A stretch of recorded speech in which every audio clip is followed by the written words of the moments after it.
이재명 대통령이 6월 4일 국회에서 제21대 대한민국 대통령으로 공식 취임했습니다.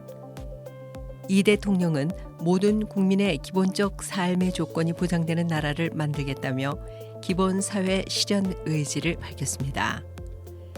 최종 투표율은 79.4%, 이재명 대통령은 49.42% 득표율로 김문수 후보를 약 289만 표 차로 제치고 당선됐습니다.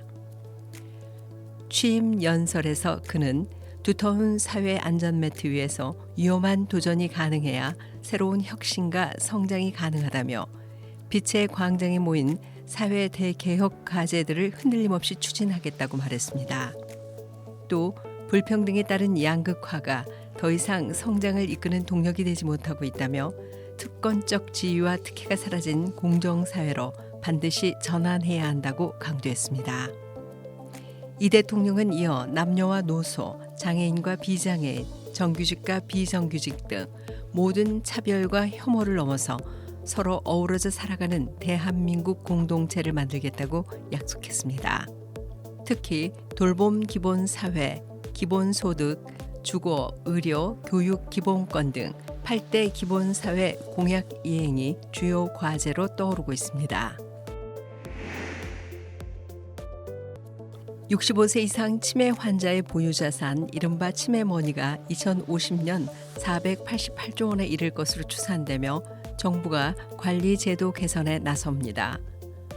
저출산 고령사회위원회는 지난달 29일 인구 비상대책회의를 열고 치매 발병 단계별 자산을 체계적이고 전문적으로 관리하는 방안을 논의했습니다. 고령 치매 환자는 2023년 124만 명에서 2050년 397만 명으로 이들이 보유한 자산은 154조 원에서 488조 원으로 3배가 넘는 규모로 증가할 전망입니다.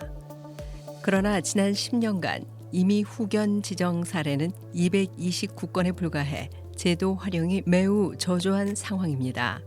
정부는 고령자 대상 신탁제도 교육 확대, 민간 신탁 활성화, 후견제도 전문성 강화 등 대책을 연내 마련해 제5차 저출산 고령사회 기본계획에 반영할 계획입니다. 국가인권위원회는 경찰이 발달장애인 체포 시 수갑을 최소한으로 사용해야 한다는 원칙을 재확인했습니다. 최근 경기도 한 경찰서에서 발달장애인이 식당 앞에서 마차를 빚다 체포되는 과정에서 무리한 뒷수갑 사용 논란이 불거졌습니다. 경찰은 재범 우려로 물리력을 행사했다고 해명했지만 인권위는 피해자의 저항은 범죄 고의가 아니라 자극에 따른 반응일 수 있다며 경찰은 장애 특성을 반드시 고려해야 한다고 강조했습니다. 특히 발달장애인은 타인의 언어나 행동에 과민하게 반응하거나 낯선 상황에서 공포와 불안을 느끼는 경우가 많아 비명, 몸부림, 도망 시도 등의 반응은 그들의 의사 표현 방식일 수 있습니다. 이는 범죄적 의도와는 구분되어야 하며 경찰의 대응은 이에 맞게 조정되어야 합니다. 경찰 물리력 행사 기준에 따르면 신체적, 정신적 상태에 따라 수갑을 생략할 수 있습니다. 인권위는 해당 경찰서에 재발 방지 대책 마련을 권고했습니다. 중국, 태국, 싱가포르 등 인접 국가에서 코로나19 확산세가 이어지는 가운데 질병관리청은 국내 65세 이상 고령자와 면역 저하자 등 고위험군에 대한 백신 접종을 강력히 권고했습니다.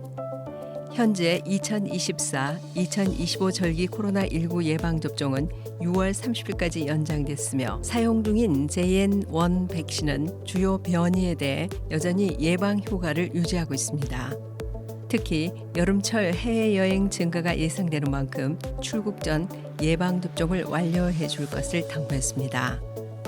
접종 가능 의료기관은 예방접종 도우미 누리집에서 확인할 수 있습니다. 일반 국민도 일부 의료기관에서 자비로 접종이 가능합니다. 지금까지 장애인 생활신문 편집국에서 전해드렸습니다.